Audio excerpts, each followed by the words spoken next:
Viewers.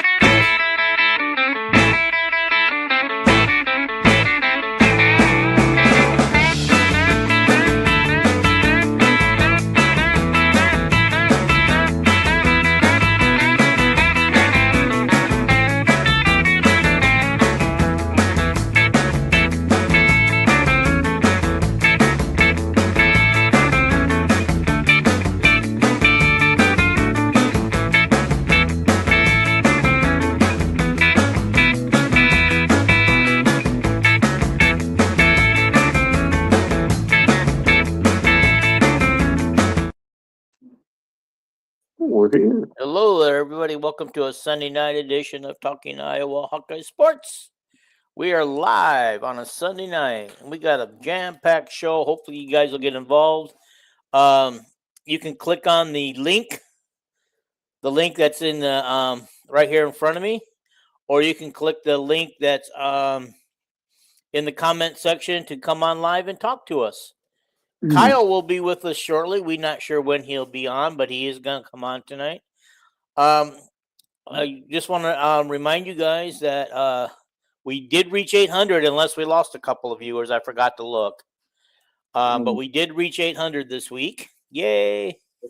Now we're shooting for 900, so we can get up to 1,000 after that. So maybe we can get to 1,000 by the time the football season ends. Anywho, I just wanted to say, hit that subscribe button, hit the like button, do some commenting, share this out with all your friends all over the place, all your Hawkeye friends, and maybe even your Cyclone fan friends if you want to. Can you tell them why all that's important, Dean? Explain to them, the like and the viewing and the sharing, how that helps you, or the like. It helps because it helps the algorithm and helps put this out there before people, when they go on YouTube and they type Iowa Hawkeyes. When you get enough likes and views and stuff, this will pop up in front of them. However, I'm finding out that we're starting to get some commercials that we didn't plan for. YouTube commercials. That means we must have hit the big time. We're right up there with everybody else now. It's real important that to get the the notification button. Mm-hmm. Yeah, hit that too. It pops right up when Dean goes live right on your phone or your computer, and you never miss an episode. Is that like shaped like a bell or something? Yeah, it's shaped like a bell. Okay, I'm old school. Yeah. Yeah. So, I mean, the closer we get to football, I'm hoping we get more viewers going. Right now, we're at about 300 and something right now on a regular basis. Yeah, pretty much. If we get under 300, I'm kind of disappointed now. And we used to dream of 300, But, now it's disappointing because we were up in the thousands there for a while. But football season's right around. Football season's around the corner. We're going to get back to 1,000. I can feel it. Yeah. Okay. Alrighty. Love my Hawkeyes, damn it. Football season starts this week with a bunch of games, and we're going to talk about them later. But right now, I need a pick-me-up. I don't know about you guys.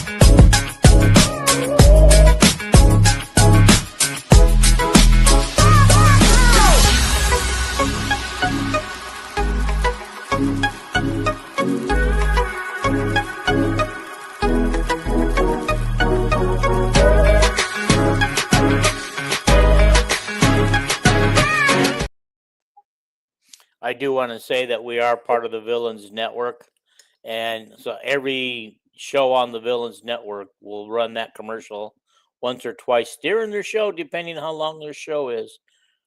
Where our shows get so long here, we almost have to run it twice. But anywho, glad you guys are here. Comment if you wish.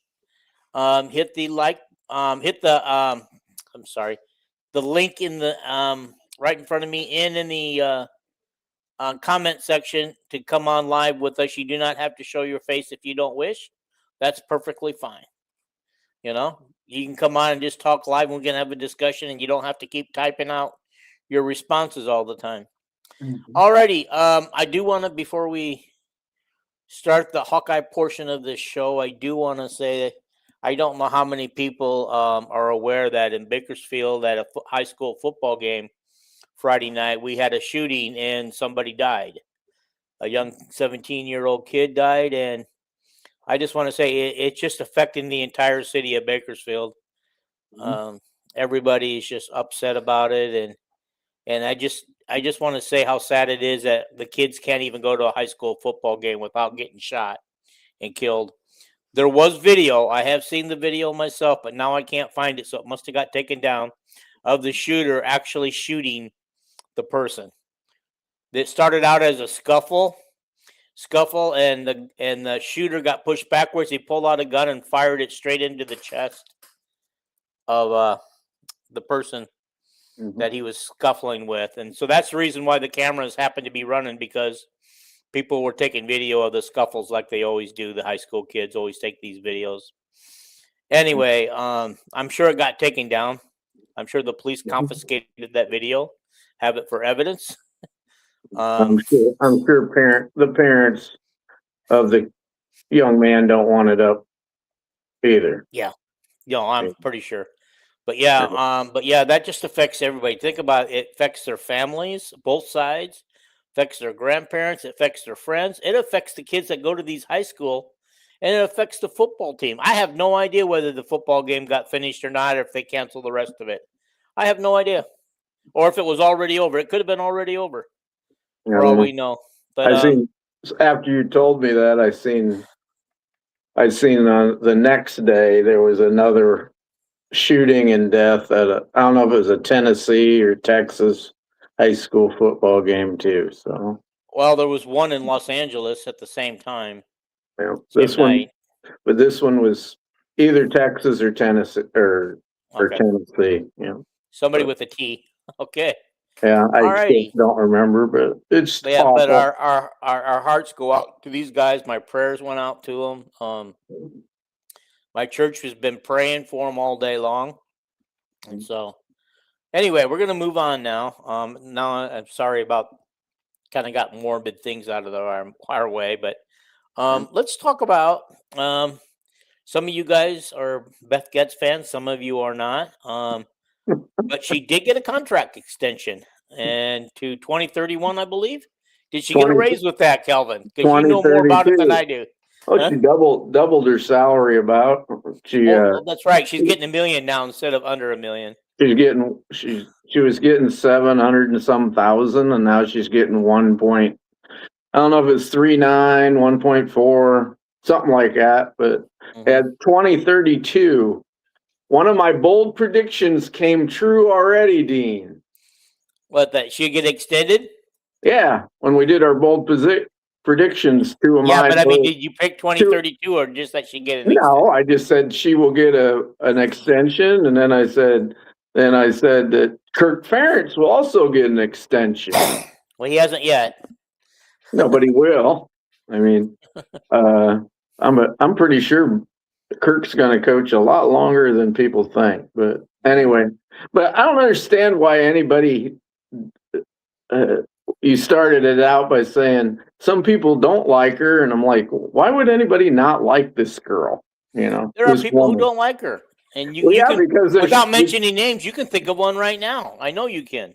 Well, I know one guy that goes by multiple names, but I know a lot of people that were anti her. Well, she was like the interim Minnesota AD when they hired that Clays guy. Well, that Clays guy wasn't that he was that bad a hire. He screwed up while he was in there, you know. But Now he's at Oregon, by the way. So he's so bad that now he's at one of the top programs. So yeah, but not the head coach. Nope. But I just can't understand how people dislike somebody before they even get to know them. Oh, you mean like Lester, Bud Meyer. The media people blasting Tim Lester before they even got to know him and talk to him? Yeah, and a bunch of fans. I think I was the only fan that was pro Lester. No, there were others. I couldn't find any. You said you couldn't find anybody. That's why you had me on.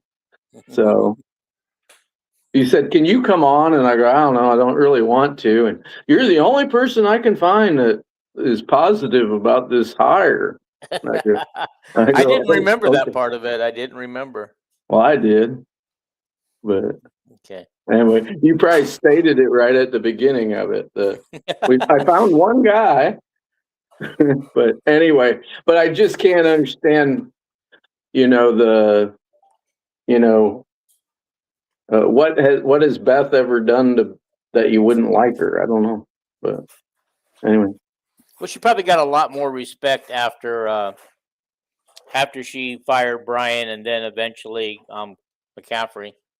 Yeah, Kakert said that it might have been that Michigan was nosing around because they're looking for an athletic director.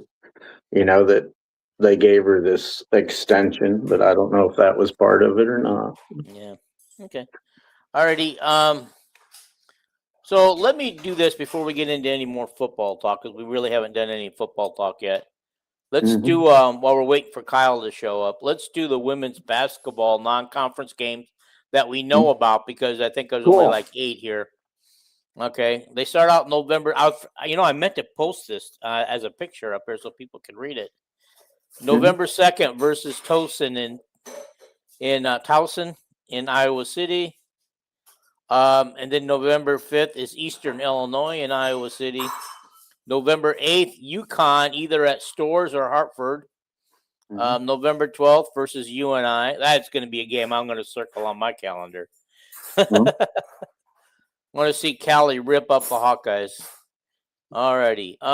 Vanderbilt is November 15th in Sioux City. They play Montana State November 19th. And December 1st is versus Drake. Okay, those are the only non-conference games we know about. Do you know what's missing there? Nobody caught it in the comments. I thought for sure they would. Iowa State you didn't mention. I know we're playing them. Well, but Iowa State's not listed. Are we playing them? That's a good question. Yes, we are. I think you got a bad list there. Because I seen somebody talked about what date they play Iowa State. I don't know if it's the 15th of December. I don't know when it was, but okay. You probably while we're still on the women's. Yeah. I got a couple recruiting things about. I got a couple things recruiting things about the women. If you want to do that before you move on to something else. Oh yeah, I'm going to. I was looking for. Gosh, I lost it. Well, anyway, I wanted the Amy Herring. Everybody knows that she's going into the Hall of Fame. It was here. I must have accidentally deleted it. It was right here at the top of my list. Okay. Anyway, I was going to tell you guys some things about her, but maybe Calvin, do you know? Because I lost it. I can't find it now. I just know she was like first team All-American coming out of high school, 6'4" about. She was Big Ten Freshman of the Year in the Big Ten. And she was probably all conference Big Ten all 4 years. And her last year, I think, was Lisa's first year. Okay. Anyway, this is a quote from her. What were your mentors? Who were your mentors at Iowa? What did you learn from them? Her quote is, I was fortunate to have several mentors during my time at Iowa, especially my position coach, athletic trainer, and the upperclassmen.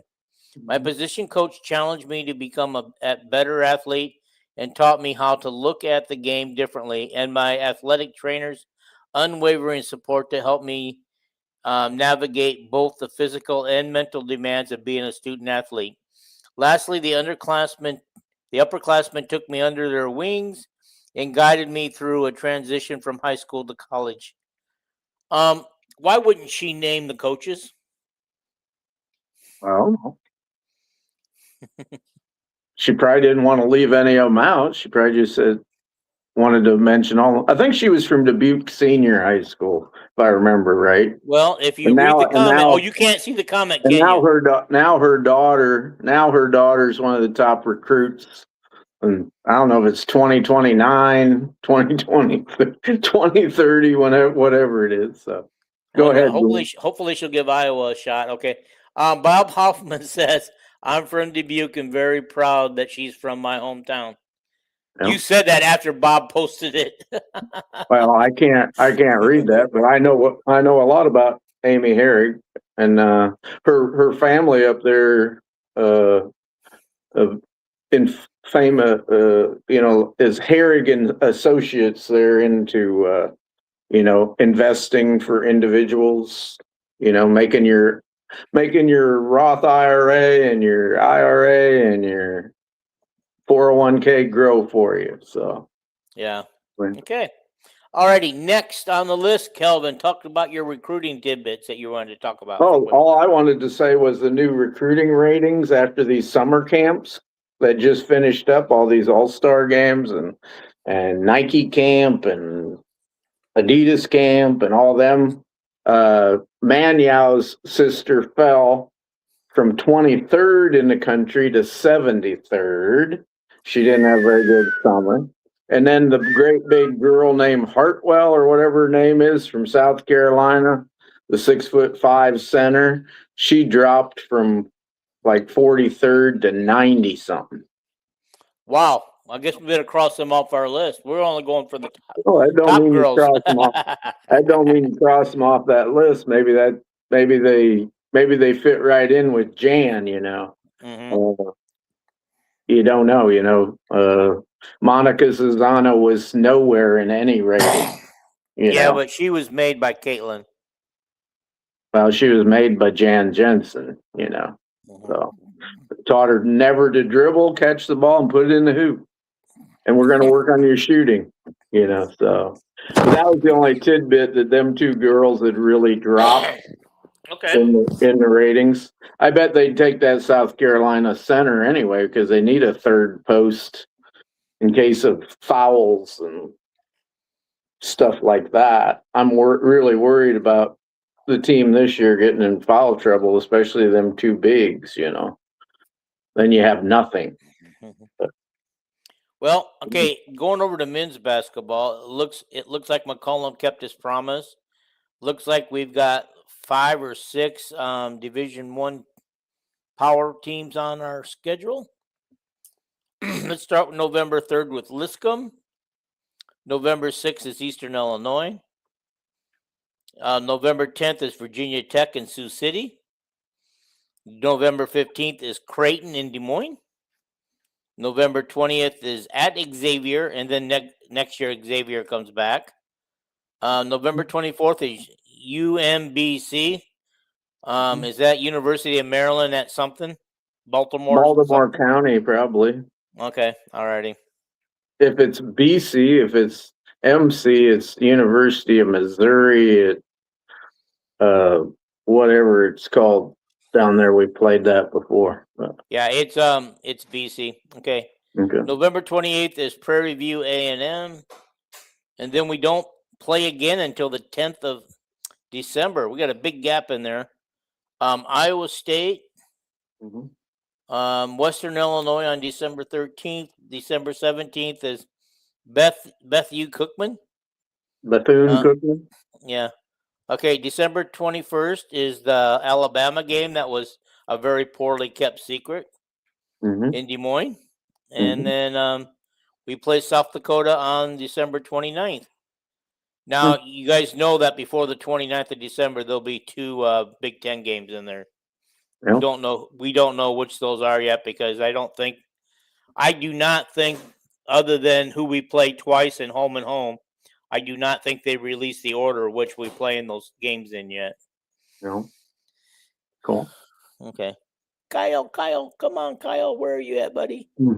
Oh, he's here. Kyle. He's here. Kyle. Oh, good. Yeah. Hi, Kyle.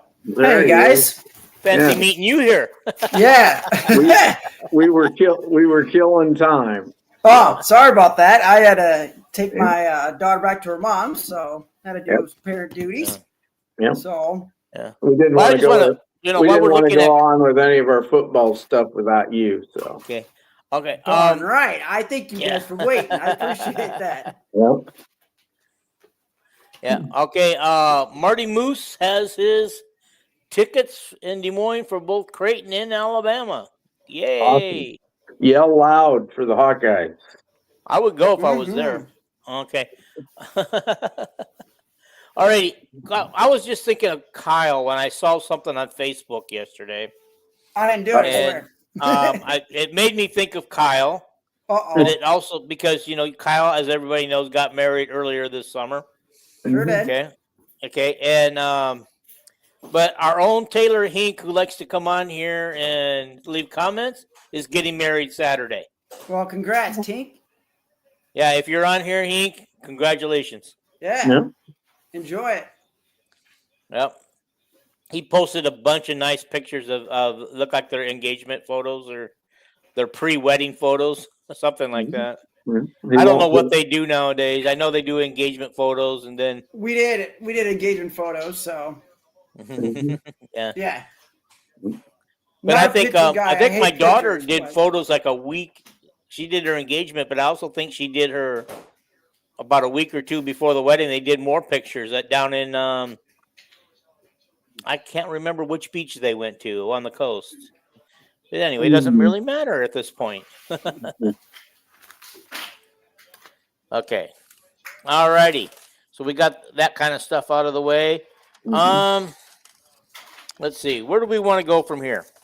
Well, we're going to have his report at the end. He said we got to do game picks for this week. Yeah. You can put up the picture of our poll. Yeah, there we go. You've been wanting to do that for 2 weeks now, and I've been. We just never put it up. We talked about it, but here we go. Here it is coming up now. There you go. Okay. Yeah. That was Paul and Jason and Kyle and Dean and myself, the five amigos. We picked all 18 teams in the Big Ten, and then mathematically I went through and figured it out point-wise where everybody fell. And that is officially, if everybody wants to take a screenshot or something, that's it right there.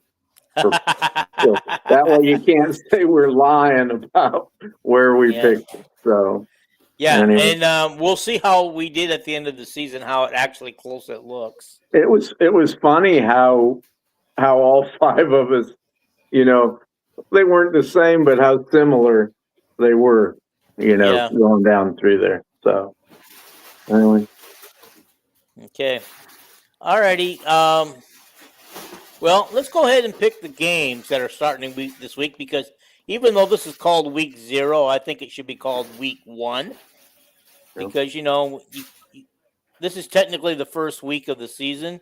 You don't say it's the 0 week of the season, do you? Oh. I don't think there should be a week 0. I think it's the first week, Right. Yeah, to me. There's a lot of games going on. Even a Big Ten team's playing. So. Yeah. Yeah, USC is playing this week. Okay, let me get this up there. We're going to add this to the stage. And I'm going to write down what you guys say. I hope so. Yeah, you better. And hey, this is my first time doing these picks, so we'll all do. If we get over 50% of them right, you're happy, because we don't know.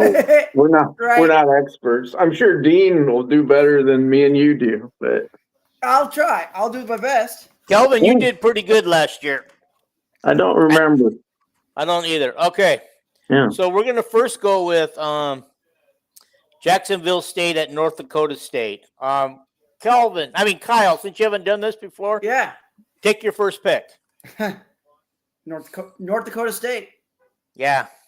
And reason why it's North Dakota State. You know, when they came to Iowa, I told a lot of people, I said, we will get beat by them. They're like, no, we won't. No, we won't. I'm like, think about this, guys. I go back then, North Dakota State started winning those FCS championships. A lot of years. And I knew coming into Iowa, I was like, this isn't going to be good for Iowa. And I told everybody, I said, like, hey, I told you so. They're like, yeah, we probably shouldn't go against you. But and then another reason is North Dakota State also has a North Scott kid. Schneckloth is his last name. His dad is TJ Schneckloth. TJ played for the Quad City Steamwheelers back in the day. So, yep, I'm going with North Dakota State, the Bison. Kelvin. Well, I'm going with North Dakota State just because they're North Dakota State. Mm-hmm. They should win this game. You know, I certainly did not predict the upset of Iowa a few years. I did. That was a year that we had everybody. We had everybody. Desmond King came back for another year. Right. We had Beathard. We had this super duper team. I did not think we were going to lose. But our super duper team. I'm taking North Dakota State. I as well took North Dakota State. That was an easy pick for me. Then watch they'll lose. Yeah. Is Tom Polasek still the coach up there? The Kirk Ferentz guy? Or? He might be. I don't know, to be honest. Okay. I think he is. Yep. Okay. Okay. Alrighty. Kelvin, you get to go first this time. Sacramento State at Eastern Michigan. I'm going to take the home team, Eastern Michigan, even though Sacramento State will probably be the faster team. But that's what I'm going to stick with. Okay. Okay, I'm going to take Eastern Michigan. Both teams are picked to finish the middle to the lower middle of their conferences. But since Eastern Michigan's at home, I'm going with them. And Sacramento State actually moved up to a stronger conference this year. Kevin, that's you now. Oh, yeah. No, Kelvin already picked. He picked Eastern Michigan. So I am also going with Eastern Michigan. Clean sweep on that one. Yep. Okay, that's not fun. Okay, here's one. This is a controversy that I had with the guys over at on one of our sister podcasts that currently also live right now. But Hawaii at Stanford. Okay, I originally picked Stanford, but after the arguments and looking at everything, I switched my pick to Hawaii. Okay, Kyle, who's your pick? It's you guys. I'll tell you this. It's weird seeing Stanford part of the ACC. I know it, and that is a lot of traveling going back and forth from. They can afford it. They're Colorado a private school. Yeah, right. But I'm gonna go with Hawaii. I've been reading a little bit on Hawaii. They got some talent. Well, they're picked to finish fourth in their conference by Lindy Magazine, but also ESPN and some other places have them picked to be a group of 6 playoff qualifier. Well, I'm going to go with my original pick, even though you guys, all of you, are trying to sway me. I'm going to go with Stanford. Maybe Stanford will outsmart them or something. Yeah. By the way, Hawaii beat Stanford last year. Okay. Cool. All righty. We got New Mexico State at Florida State. I'll go first. I'll take Florida State because they're Florida State. And that coach at Florida State better not lose this game, or it might be his last game he coaches there. Right. I think he's on the hot seat. Well, he should be. Yeah. Florida State for me as well. Me too. Okay. So I think we've only had one game where we haven't had a clean sweep yet. Yeah, I took Stanford. That's right. Mm-hmm. Okay, all righty. Memphis at UNLV. Now, I took UNLV because UNLV is favored to win their conference, plus they're a dark horse for a playoff spot.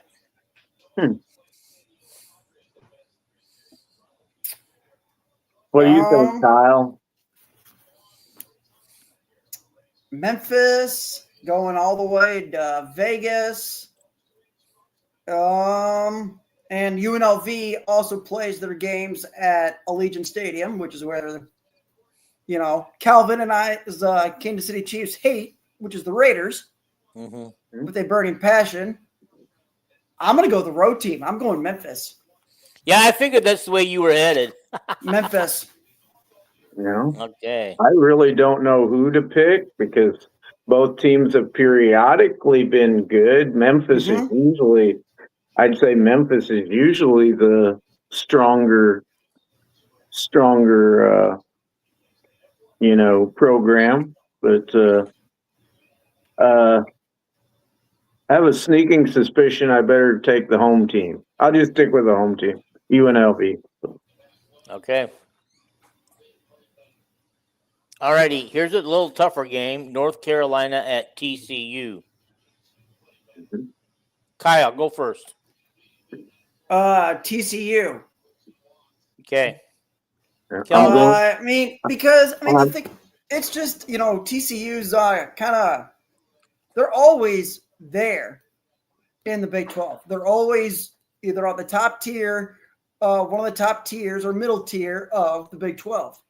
And there used to be a Iowa kid, I think from Council Bluffs, was the quarterback at TCU last year or the year before. I took them to the championship game again. Sure did. Yep, championship game and then got blew out. Yep, sure did. That happens. I'm going TCU. Yeah, I'm going with the big money. I'm going with Texas TCU. So. Texas Christian. Okay, I'm going with Texas Christian University. Mm-hmm. I had to be different the way I said it, guys. They're a big money school. So. Okay. All right, second last game, San Jose State versus USC. I didn't even have to think about this. I put USC down without even thinking about it. Me too. Without a doubt. I want to hear that fight song all night. Yep. Yeah. You too, Kyle, USC? Yes, USC. Yep. It was a clean sweep, Dean. Okay. Now, here's one that's going to be a little tougher to pick. Both of these teams are ACC teams. Both pick to finish in the middle of the ACC. God, where did I ever get the extra C? North Carolina State versus Virginia at Virginia. You guys go first. Virginia at home. Why? Because they got to the championship game last year. But the thing is, I don't know much about NC State, the Wolfpack out of Raleigh. So I'm going to go with the home team. I'm going Virginia. Okay. I took Virginia as well. So because they're the home team. Because they're the home team. Yeah, I just took Virginia because they had a good record last year. Yep. But not good enough to keep Miami out of the playoffs. Nope. That was a pretty good team, Miami. So. Yeah, it was. Yeah. So, guys, the North Carolina game, TCU game, is going to be played in Ireland, according to our friend Bob here. Really? Does that change your pick? Does that you guys want another shot to change your pick at all? Nope. No. I mean, for those who don't know, North Carolina is coached by former Patriot and 7-time champion or 6-time champ coach Bill Belichick. Yeah. So, but it's TCU. I'll go with TCU. And Belichick's team played better as the season went on last year. Right. He might know how to coach a little bit. Man, just a little. little. Yeah. Just a little. And the state of North Carolina is just full of super duper football players. But right. If he can keep Penn State from coming in there and getting them, and Ohio State and all them, but yeah, I'm still going with TCU. But. Okay, alrighty then. There we got our picks. We'll see how next Sunday night we'll dig them out and see how we did. Yeah, alrighty. I wish we'd had Jason and Paul. We could have had We could have had a season-long picking contest. But.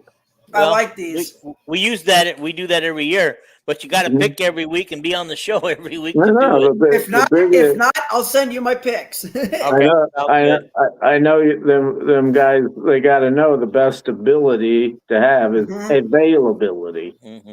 Yeah. You know, in this is season number 5. In the first 4 seasons, I believe the picks were always won by Jason, and I think I won last year to break his streak. Okay. Last year was the first year I picked, so and I didn't know what I was doing. I just love my Hawkeyes, you know. Cyhawk is here, guys. Cyhawk C-Money. Cool. Okay. What up? He said Nick Saban said that Mario Cristobal is I can't even my glasses. Cristobal, yep. You got it. It's like a used car salesman trying to convince Saban that the ACC is better than the SEC. Oh my God! Well, Saban works for the SEC. His commentary on ESPN is worth dog poop. Saban still says the SEC is better than the Big Ten. Well, they better. Although in the last 3 years we proved them wrong. Well, they better start winning some games. You prove it on the field. But you know, he's a mouth. Saban's a great coach, especially when he could buy players and the other teams couldn't pay for him, but he did. You notice that once it became legal to buy players, you see how fast he jumped out of coaching. But he's a great coach. He goes, oh my God, people are going to be on a level playing field with me now. He's a great coach, but you can't go by what he says on them TV shows anymore. So yeah, but it is a joke if anybody's trying to say that the ACC is better than the SEC. Yeah. I'll take them head for head. Their first place team versus their first place team in second, third. Let's do it and see who wins those games. There's one thing you got to understand when you listen to a coach talk. That's a active coach in a conference. He has to say his conference is the best because let's say you're the coach at Iowa State and you said, oh gosh, the Big 12 schools just ain't anywhere near as good as the Big 10 or something. Every time you play in conference a Big 12 school, the other team's going to put that up on a bulletin board and so this Iowa State coach says we know, and that's a big deal in football is a bulletin board material, So alrighty, okay, so alrighty, let's move on. Yeah. What's up keep next the show rolling. We're going to go to Kyle's. He's breakdown of all the opponents. For the most part, I did a little bit of research. And wait, hang on for a second. No, we have a Caitlin Clark update. Caitlin Clark, 26 points, 5 from 7 from 3, ranged in the third quarter on NBC. What's the score? It's 74-64 right now, halfway through the third quarter. Yep. Is the Fever up or down? They're up. When Caitlin's in the game, they go ahead. When they take her out, they fall back. Did you notice that, I think at one point they were only 1 point behind yesterday? They took Caitlin out for the rest of the last 3 minutes of the quarter or the half, and all of a sudden we lost everything. But Caitlin's got to hit her free throws. 1 for 4 for her does not cut it. Did this person that's putting this, did they put down how many assists? She had 6, 7. 7. She's got 7 right now. That's all? Yep. Okay. She had that many at halftime, I thought. God, I think Caitlin must have took that loss personally yesterday because she couldn't hit the broadside of a barn last night, and her free throws were bad. Now look at her, 26 points. 5 from 7 from 3. That girl's cooking tonight. Where were you last night, Caitlin? You could have had another win under your belt. She scored. She scored pretty good last night. She only scored like 20 points, didn't she? Oh, is that all? Like that.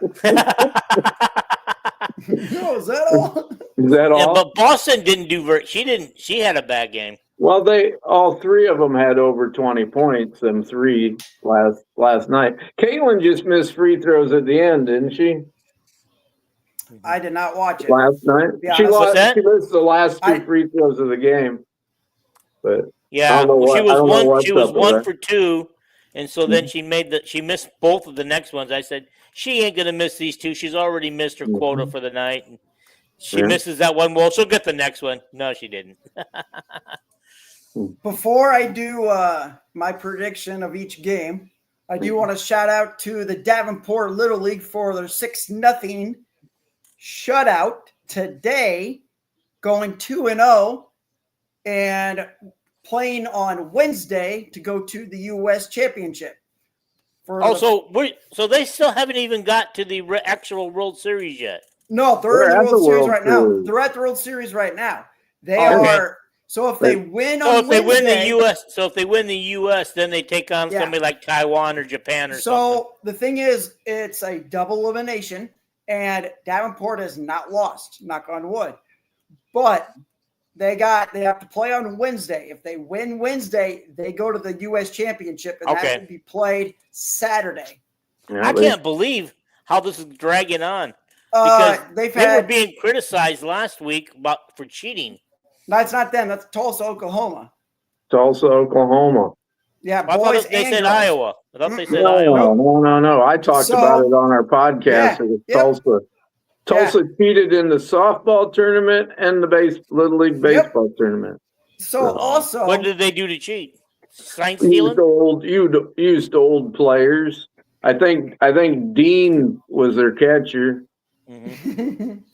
No, but no. Listen. Iowa was accused of stealing signs.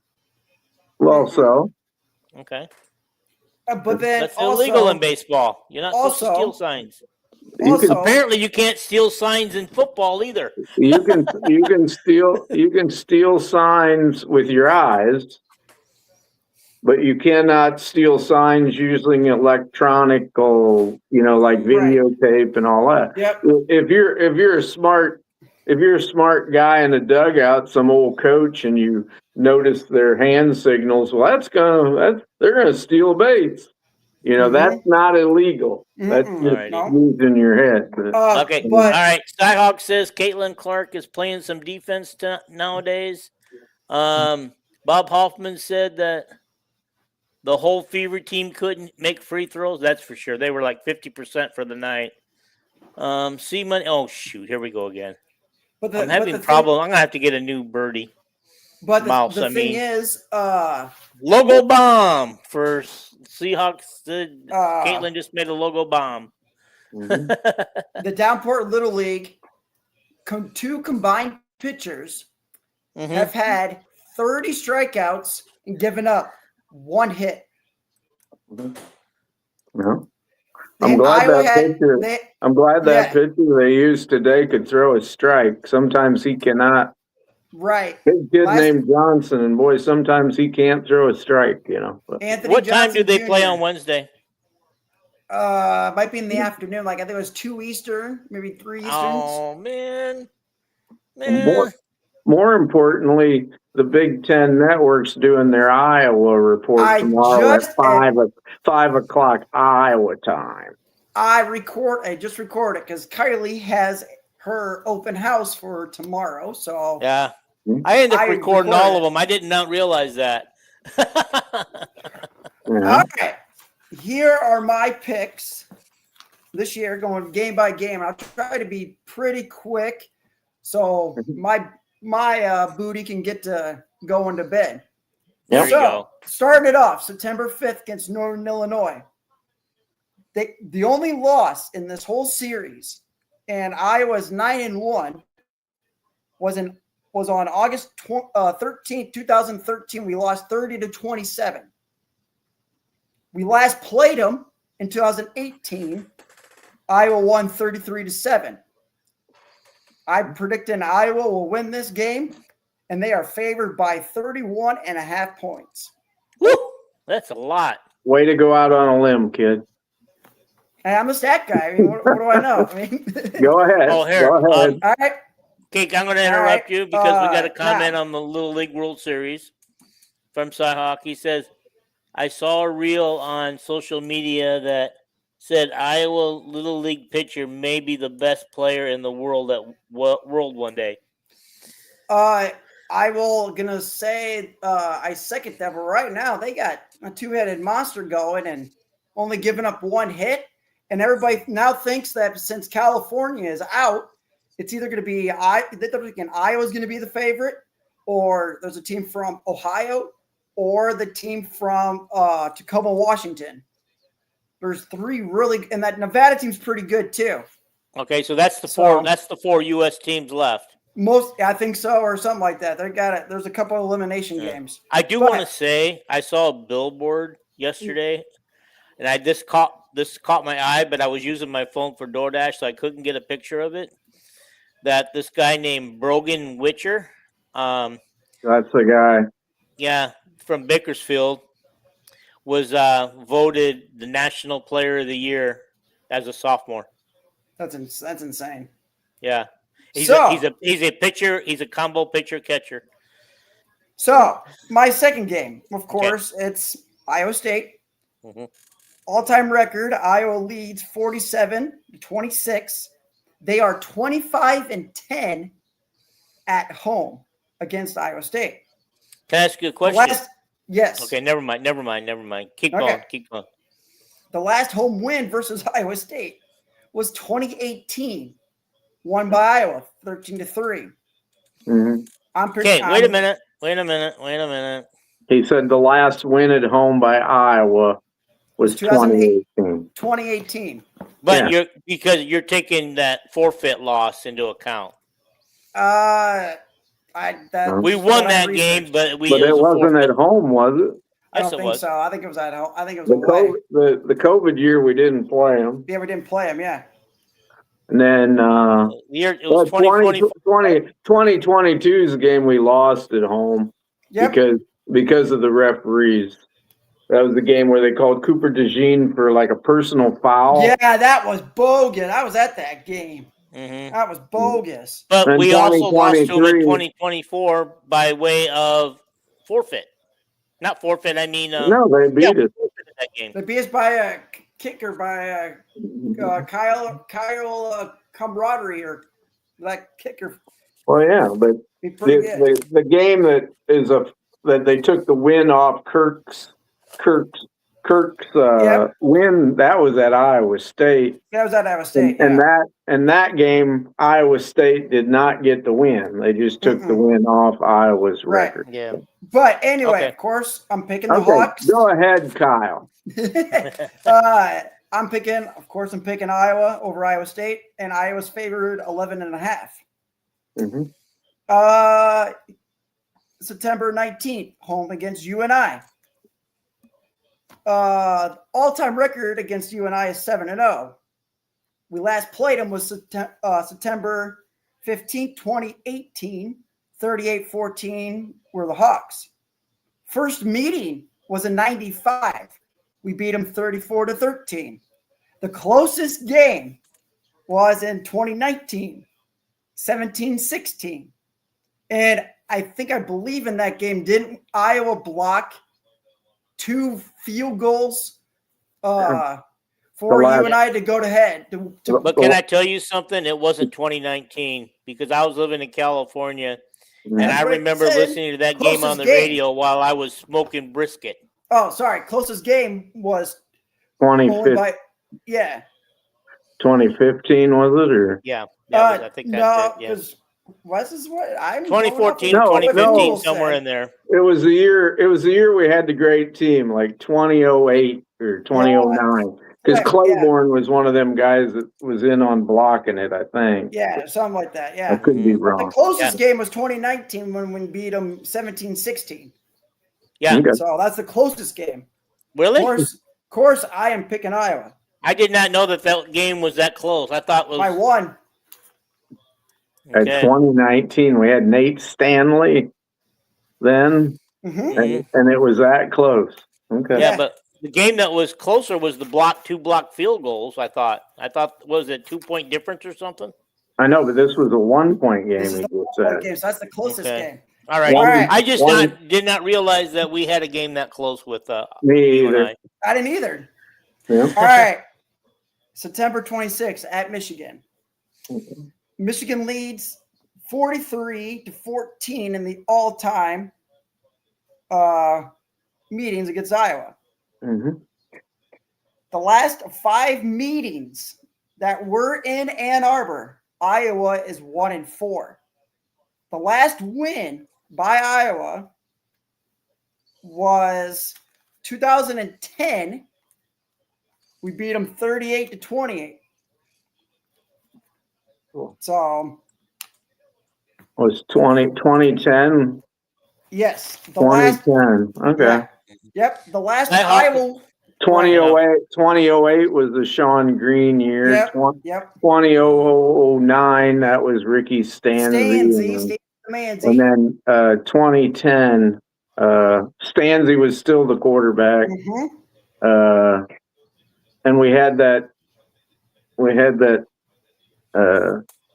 wide receivers, but I don't remember that game. But Skyhawk says Syracuse goal line stand was another doozy at the Carrier Dome. Yeah, anybody remember the year on that one? Oh, I don't remember that. No, game. 2020. It was when Christensen and Stanzi were, I think. Oh yeah, that's right. But it was probably 2005 or something. I don't know. Okay. The last Iowa win came at home in 2016. I think that was a really cold, snowy game. We beat them 14-13.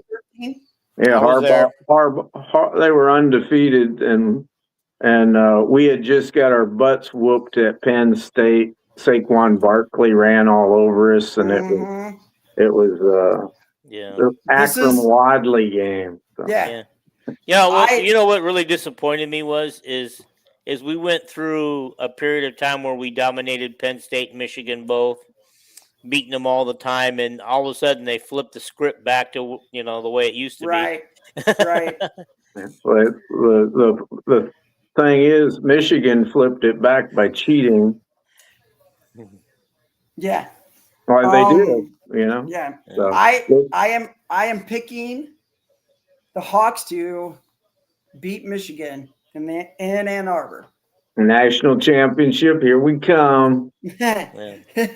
Well, I actually have us upsetting Michigan too, as well. Okay. I'm gonna wait till game week to predict all these games. But anyway, go ahead, Kyle. This is what you guys wanted me to do, so this is what I'm doing. So, well, just said you said you did this scouting report on October games and all this stuff. Yeah. And I said, go ahead. You did all that, and I said, go ahead and do it. Right. I mean, this was for shits and giggles, just to have a little fun. Yeah. Of course, after that, we play at home against Ohio State. The last game we beat them was 2017, 55-24. Ohio State leads 48-15 in the all-time series. Of course, in the last 5 meetings, Iowa was 1-4 against Ohio State. In the last 3, you could spread that out about 10 years or so, as often as we play. I kind of just went off the last 5. I'm just saying that. I'm just saying those 5 games probably took 10 years to complete. And the last 4 of them were probably at Ohio State. Yes, they were. They kept scheduling us to go to Ohio State, and it's like, what the hell? At home, the last 3 games, Iowa is 1-2. So I am predicting a loss with Ohio State, with Jeremiah Smith being if he doesn't win Heisman, somebody else. I don't know who else will. Besides that wide receiver, probably be a quarterback that wins it. Yeah, or the wide receiver from Miami. But Deshaun Lee's just going to knock on all those balls coming his way today. That game. Hope so. Deshaun Lee for the Heisman. There you go. Okay, we talked about, and then we go to Washington. Yeah, this is so all-time series. Short week turnaround. All-time series. Washington leads 4-3. Now, we played Washington in in a couple bowl matchups, and we're 1-2 against them. Mm-hmm. We are 1-1 in Seattle, but we're 2-0 in Iowa City. But this is at Washington. Mm-hmm. So I just, like I said, a while back last year, saying that with Iowa's record going out west, that is the teams west of Nebraska, mm-hmm. the record is not very good. No. And I'm going to stick with that, even though our Friday night games, we do pretty well. Mm-hmm. But again, we're going to Seattle. But we did Friday night against UCLA a couple years ago, and you saw how that came out. Mm-hmm. And we almost, on a Friday night against Rutgers, we almost blew it too. Yeah. So with that being said, I am going with the loss at Washington. Okay. I probably would too. And who was it? A famous national media person said that he's never going to pick Iowa on the West Coast again until they prove they can start winning. Right, I heard that. Tom Kakert says that every time he talks about it. Kakert always says that. Oh, he does? Okay. Not wrong. I mean, let's see, after Washington, is it in Minnesota, right? Does that sound right? Yeah, we're at Minnesota after a bye week, which mm-hmm. they come off the week before they come off playing Michigan. And the thing is, Iowa is very good when coming off a bye week. I did not look up their record, but I know deep down it is very, very good. I'm going Hawks because I hate Minnesota with a burning passion. So, there's a commentary out there about when Kirk last year was saying, because he hates PJ Fleck so bad, that he wants to beat Minnesota so bad that he said he told the guys beat them, but it doesn't even have to be close.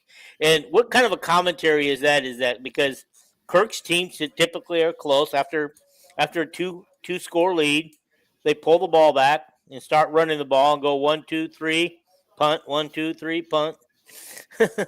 Right. Vandy Chris is here. Welcome, Vandy. What we do against Minnesota is we run the ball for 9 yards to carry and blow them out. So. Yep.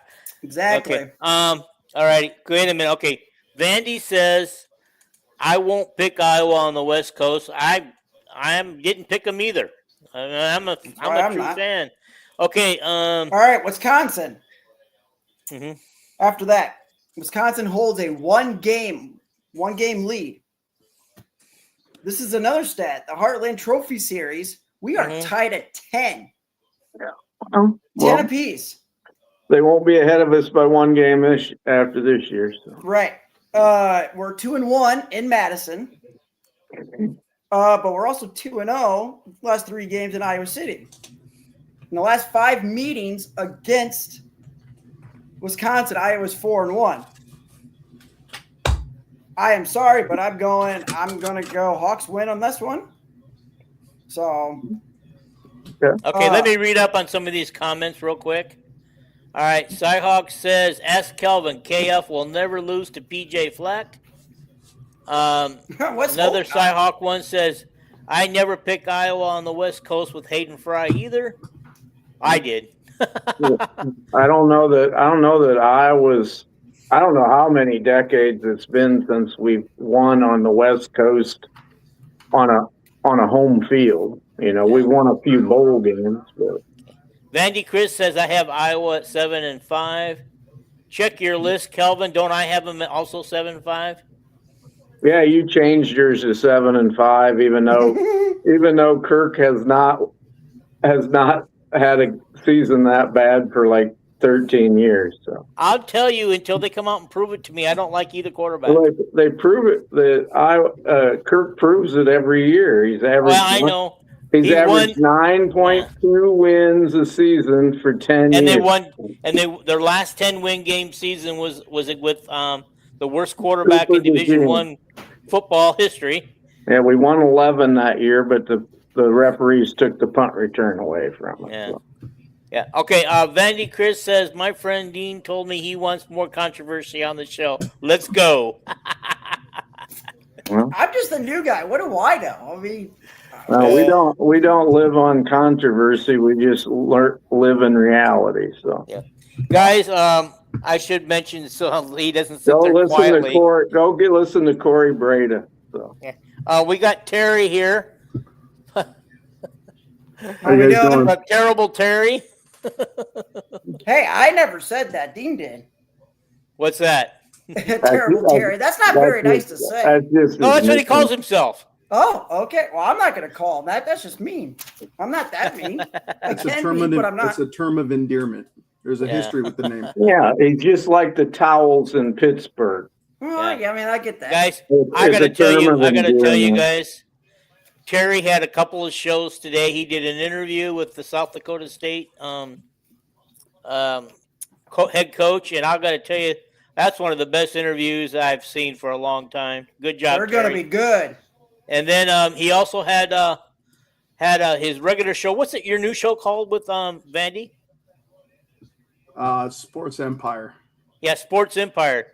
That was kind of good. I was kind of making it controversial for Vandy's. Yeah. I loved getting him riled up. And Vandy says, hey, Kelvin, Alabama has averaged 2 losses a season for 15 years, but they lost 5 last year. Things change. Well, they do if you change coaches. That's why we keep the GOAT around. So. Oh, wait a minute. I missed one. Okay. The Hawks have been jinxed out west. Although Ronnie Harmon's fumbles were not a jinx. Cyhawk, are you saying that what other people have said, that he was paid off to drop those balls? Well, that's not true, but the coaches who coached him said it's not true. They saw how upset he was when he dropped them balls. So I know Kelvin here.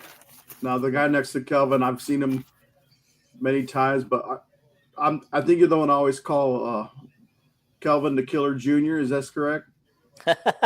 He is Kyle. K-Dog. K-Dog Jr. Yep. Yeah. But you're Kelvin's son, I'm assuming, right? No, it's just Calvin's known like he's. I've never met my brother, and he's known my brother, but no. I met your brother once at a horse show. At a horse show, we helped run a horse show together. They both live in the Quad City area, and they've never met. I'm originally from the Quad City, so. Yeah, I'm a newbie to the Quad Cities, and you probably didn't even live in the Quad Cities 6 years ago when I moved here. So. Maybe I think so. I think I was still in Eldridge. Yeah. At the time, so yes, I still was. Isn't Eldridge kind of Quad Cities? North of Davenport. Yeah. Yeah. Getting bigger. And Davenport's part of Quad Cities? Mm-hmm. Yeah. Okay. Cyhawk says that Ronnie got paid $30,000 to fumble. You tell Brandon Scherf that. I'm gonna tell you something. $30,000 wouldn't have been enough for me to. I am from the Mechanicsville, Iowa. If anybody wants to know where I'm from, a farm. I know where Mechanicsville. That's the home of 3 Iowa women's basketball. Even though we only got a population of 1,000, that's the home of 3 Iowa Hawkeye basketball players. Well, 2 of them. One KV girl, the other KV girl went to Southwest Missouri State, and then the coring girl. There you go. Terry, do you just come on here to fuck up things or what? I mean, if I was the coach, I'd never come on your show to be interviewed. So. Okay. Oh, wow! You're really being mean to him. Talk about controversy. Okay. Chris says he just wants the money that Ronnie Harmon was paid to fumble. Don't we all? I don't believe he. I do not believe he did it on purpose. I really don't. Yeah, Vandy's just throwing out lies. So. Yeah. There it Vandy is. says he'll say to this date until he dies he was 100% paid. Okay. Till who dies? The Vandy dies. Oh, well, I don't wish Vandy dying. So No, but he's old like me. He's closer to that than he is the other way. I don't know. I figured Vandy's probably 50 years old or something, but I don't know. But Terry, you Me, know on how the old he other hand, is? you might have a difference of opinion. Yeah. I don't Anyway. know. I don't know how old he is, Anyway. but he looks like he's in his 50s to me. Yeah. Anyway, Okay. While we have no more comments, please finish your dissertation. all right. Well, That's right. Terry, I kind of went and did some research, just my picks for this season for shits and giggles. Yes. And I kind of add more stats to it, because I'm usually the stat guy. So I usually like to look up and,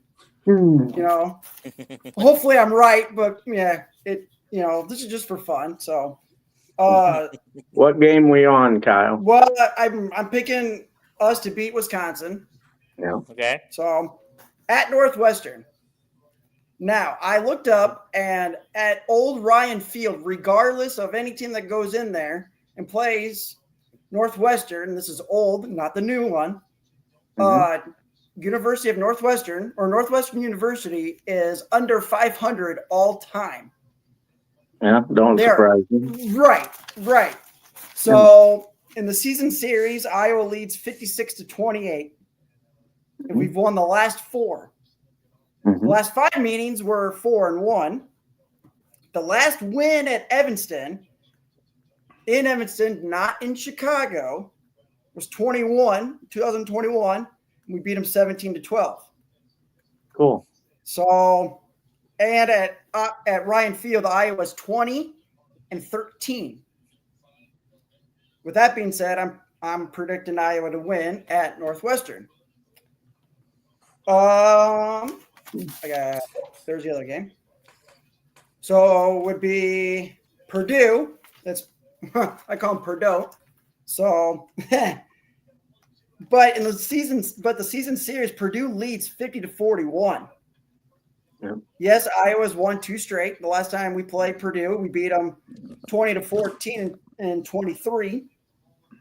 So, of course, I'm picking Purdue to win because I picked Purdue dead last in the Big Ten. Yeah. When Hayden beat them in 1981, they had beaten us 20 straight years. That's why we had such poor series records against everybody except Northwestern before Hayden came. We might have been okay against Indiana. But Kirk and Hayden have evened up some of these series. Go ahead, Kyle. Right. Sorry, I interrupted you. No, you don't. I like your little tidbit because I did not know that. Yeah. So this brings me to at Illinois, which Brandon and I will probably be going to that game because I'm sure as hell not going to Northwestern because they are asking $300 at least for a ticket. So that would be a no. Yeah. My wife would kill me if I spent that money on a ticket. So with that being said, I wouldn't blame her. She goes, yep, I would, jokingly, but Illinois leads 39-38 in all-time series. The last win in Champaign was 23. We beat them 15-13. Last 5 meetings, Iowa's 4-1. Iowa's 21-16 at Illinois. I don't know why I picked a loss at Illinois. It's just, I don't know. I have like that gut feeling with. You must have been drunk. I don't drink much anymore. I mean, I don't drink much at all. But okay, you had delirium for some reason. We ain't gonna lose to Brett Bielema. Go ahead. I hope not. But okay, all right. Stop for a sec. All right. First of all, I want to say is I also have us losing to Illinois. Vandy Chris says, "I love you, Kelvin. 50. Let's get married." Cyhawk says Northwestern got to pay for that new 35,000 seat stadium. Wrong. He's not wrong. Okay. A friend of mine found 2 tickets to the Northwestern game for 185 apiece. Okay, so it must have been like the bigger games for Northwestern. I grew up with parents that were born in 1918 and 1919, so it's like if I feel guilty when I buy a bottle of water, it's like you're paying for water. So $185 sounds like a lot of money to me, but right. Kelvin, your parents must have had you late in life. If your parents were that old. My mom was 44 when I was born. We're a good Catholic family, Just good Catholic families. 44? I didn't think a woman in her 40s could get pregnant. I guess that shows what I know. We don't know much about biology then. So the guy didn't have to take it. Yeah, you're supposed to go forth and repopulate the world, And my dad, when he was dying, he said that good Catholics have a baby every 15, 16 months, He said now the only good Catholics are the Amish. So okay. Yeah, my dad was pretty funny. So sound like it. All right, my last game. Nebraska leads 30-23 all time. Iowa's won 3 straight. Last 5 meetings were 4-1. In the trophy series, Iowa leads 11-4. Yeah. So it's, Black Friday, hate Nebraska. We pull out the win. So Iowa goes 9-3. Now, before I go, since I have to get up at 3:30 in the morning for work, I will comment with Terry on this. South Dakota State's got a kid from Downport Assumption. And he's on the offensive line or defensive line. I think it's the Schaefer kid. Really, really good player. Loves it up there. His mom is a season ticket holder at Iowa. She is the one I got the tickets from to go to the Oregon game. So another good Catholic going to Assumption. Yeah, went to Assumption and at South Dakota State. So I will back up what I said about South Dakota State's really good. Yeah. He told me last year that they got a really good team. And this was last year. So that coach knows what he's doing up in South Dakota. And North Dakota State or South Dakota, sometimes they may get Iowa guys that KF can't get, or the Iowa State coach can't get, or you and I.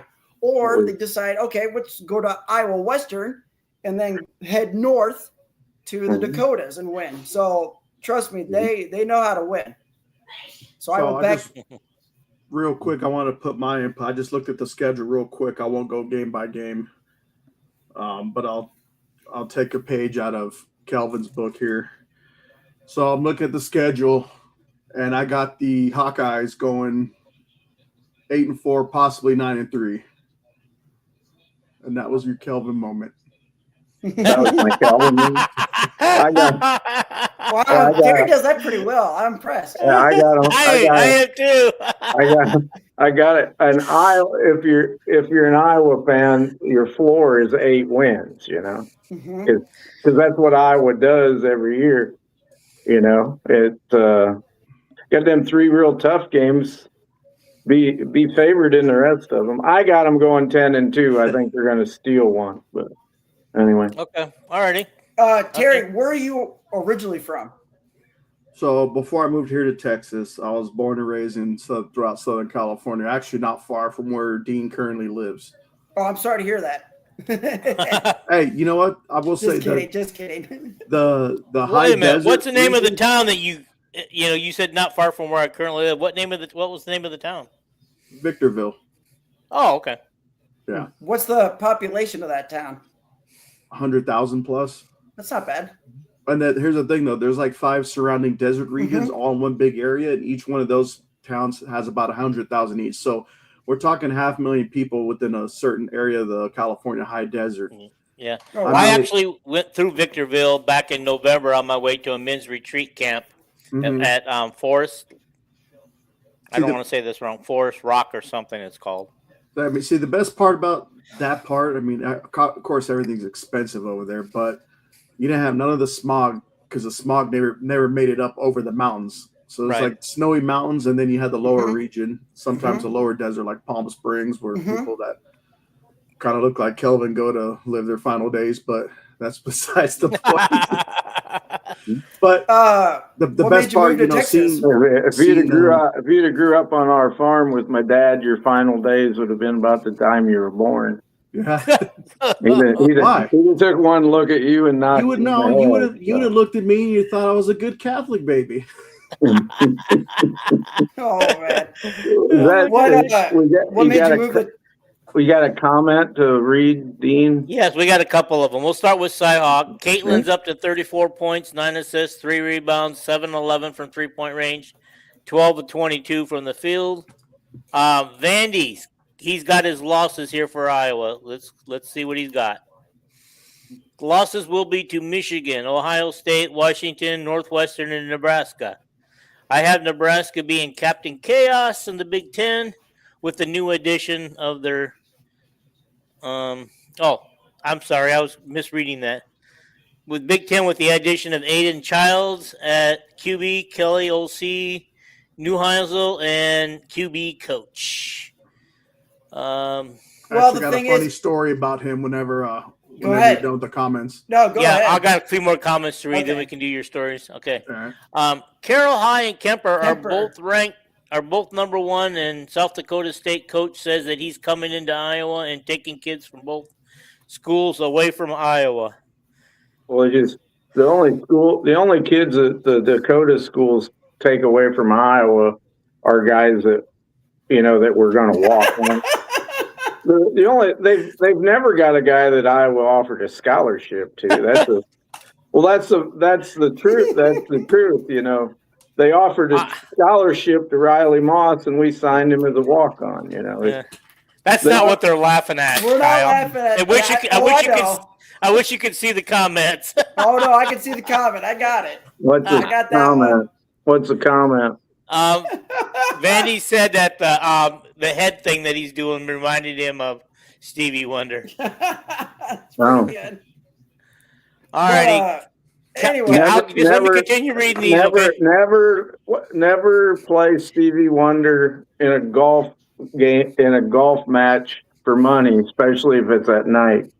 Did you know he pays like $4,000, $5,000 a month in child support for kids he's never seen? Oh my gosh. Oh man. Oh my gosh. All righty. Okay. Bob Hoffman says Caitlin's up to 37. Gosh darn this computer. They're up by 20. I gotta get me a new mouse. They're up by 20 with a minute to go. Yeah, the basket 21. Must look like the size of a hula hoop for CC tonight. Okay, it says yes, Bob. CC got to hit 40. Well, CC, you know what? If Lisa Bluter was coaching tonight, she would get 40 because she'd make sure of it. Boston not playing tonight with the question mark. Boston did not play. Here's the final comment. Cyhawk C money. That's amazing since I see CC has 10 assists, keeping track of the game online to watch her. Caitlin Clark with a 37, 10 assists, double night. She's on the bench now with a minute to go. So yeah, so she ain't gonna get no 40. Well, it's not real necessary. You're ahead by 22 points with 56 seconds to go. I mean, after last night's loss, are they still in fourth place or did they drop? I don't know. Okay. They got such a tough schedule. They're not going to stay in fourth place. So. Mm-hmm. Yeah. Well. All right, Terry. Finish your story. I want to hear the story about Vandy. Okay. No, it's not Vandy. It had to do with Neuheisel. Oh, well, okay. So I got in touch with him on X, and now it's cool. He actually follows me now, and he's looking to after the season to come on the show one of these times. But that'd be sweet. Neuheisel? Yeah. He follows you too? I listened to him. Harry, what's the deal here? I showed him pictures. I had to give him proof. He's a budding star in the internet. You had to give him proof for what? So in 2013, when I was stationed in Louisiana, I went to 2013. I went to the Texas UCLA game at AT&T Stadium, so it was a 3-hour drive from Shreveport. So I went over there, and this particular game, it was already kind of chaotic because the way they had the diagram set up, I was supposed to be on the UCLA side. Well, apparently there was a mistake online. So after I already purchased the tickets, I thought I was going to be surrounded by a bunch of blue, right? No. So my wife and I were the only 2 blue dots in this sea of burnt orange in the nose brace. Oh. And I'm like getting all this look from everybody. I'm like whatever. I don't know how many can you take me to throw down to the lower levels, but I'm taking some of you guys with me. But in this particular game, UCLA was ranked higher, and their starter time was Brett Hundley. Now he was okay quarterback. He was good. He was. I said okay, not great. Yeah, he was good at best. Right. But he got hurt early in the game. He landed awkwardly in his arm and something like screwed up in his shoulder. So, they're all looking at me like, haha, Jerry Neuheisel started. And I was like, yeah, he wasn't always a starter ever, but he got to step up for this game. And it was a close game, close, scrappy game the whole time. He ended up doing almost a little pump fake to actually win the game for UCLA, got carried off the field. So I still had pictures of the moment, and I sent it to him on my ex, like, hey, just to let you know, it's no spam account. Like, look, here, I was at the game, and I showed him the pictures of us outside of AT&T Stadium. So he's like, oh, hey, thanks. This is already, he got hired at Northwestern. And he's like, yeah, Coach Mora never really Jim Mora, yep. Yeah, he never let me start, really. I'm like, yeah, he was kind of a dick. I told us because I was at a UCLA UNLV game in Las Vegas, and I was front row for that one because the tickets were cheap. They weren't in the new stadium yet, and we were already killing UNLV. UNLV barely had a field goal, and I think it was like 42-3 at this point. Why would you have your starters in still? So one of our offensive linemen, star offensive lineman, broke his leg in one of the plays, and they're bringing him out. And then that Coach Mora was kind of walking with them. So I stood up, started screaming at Mora from the first row, like, why the F would you keep a starter in there, you effing moron? So you might just cost us a season with the O-line. Like, that was our best guy. And he just kind of gave me this look. I'm like, do something. I'm already drunk. Like, come on. I'm like pointing at all these different teammates. Like, oh, you guys awesome. just fucked up and all this other stuff. So wow. So yeah, I told about that, and then that's crazy. Yeah, I'm like, it's late in the fourth quarter. You don't need to have the starters out. Right? Why would you pull them? This wasn't the good UNLV team. They weren't going to come back from 42-3 with 5 minutes to go. So, right. And then what brought you to Texas then? Work. Okay. So I do civil service at the base here. Well, thank you for your service. Well, thank you. That's very much appreciated. Now, so awesome. But I was active at one point. Now, are you a UCLA fan? Or are you an Iowa? Yes, he is. Okay. Okay. This the old Jackie Robinson era UCLA. That's pretty cool. That's pretty cool. I tell you what, I got to following, I love basketball, and ever since I was like 3, and I've seen all these coaches have books, and I'm like, oh, I gotta have some books in my, just to read every now and then. I got a couple John Wooden books. That's basketball 101 right there. John Wooden was one of the greatest coaches of all time. I mean, you had Walt, you had just loaded. Kareem Abdul-Jabbar, it's so. But yeah, what's the deal with the Rose Bowl? Or did they get the contract either updated? Because if they didn't, I've been hearing that they might be playing UCLA, might be playing their games at SoFi. So there was talk in that. The latest I heard from that is I think they were denied. So I kind of figured. Not going to be any SoFi games. And now they're actually adding renovations to the Rose Bowl, like the lower field level. Okay. Like behind the field goal and everything. They're talking about putting like almost like a little comfy little bar setting down there. So like round table, people could have drinks and everything. And but like right at field level. So I got to tell you, when Iowa played there 2 years ago, that was my first trip into the Rose Bowl, and I'm going to be honest with you, it's a dump. You know, for a storied stadium, it's a dump. Well, I mean, when you don't renovate something for so many years because of the historic value, prime example, the LA Coliseum right down the highway. Mm-hmm. It's what? Look like the LA Coliseum. Oh yeah. Well, that's not exactly down the highway. It takes a little bit to get between the two. Well, for you, yes, but I could maneuver in and out of traffic. So apparently Terry hauls ass. But anyway, it's kind of hard to haul ass when you're traveling 10 miles an hour in traffic that's backed up in every single lane. Well, when you had a Jeep and stuff, I could drive up on the slope. Oh, okay. Well, but I mean, if you've been to the LA Coliseum, I have. That's more of a dump than the Rose Bowl. I heard. I will say. Well, I would agree with you that it is also a dump, but another historic stadium in Southern California that nobody seems to want to renovate because they're afraid of losing the historic value. I mean, if they want to just close it down and make it like a museum. That's smart. I mean, I like that. You mean they didn't call back then the Rose Bowl the granddaddy of them all. I mean, the granddaddy of them all. You know, it's the nostalgia of UCLA. It's the nostalgia of the Rose Bowl. Kirk thinks that the national championship game should always be played there. No.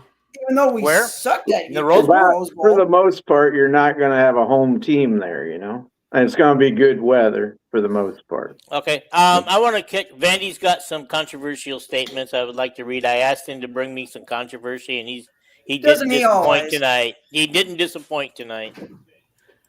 Hang on. Dang it. Okay. Kelvin told an untrue statement. He said that SDSU has never gotten a kid that Iowa offered a scholarship to. That's incorrect. Tanner Sloan was offered by Iowa and became an All-American at SDSU. He says Noah Woods. I was not aware of that. Okay. Also, Noah Woods currently holds offers from both Iowa and South Dakota State and is committed to South Dakota State.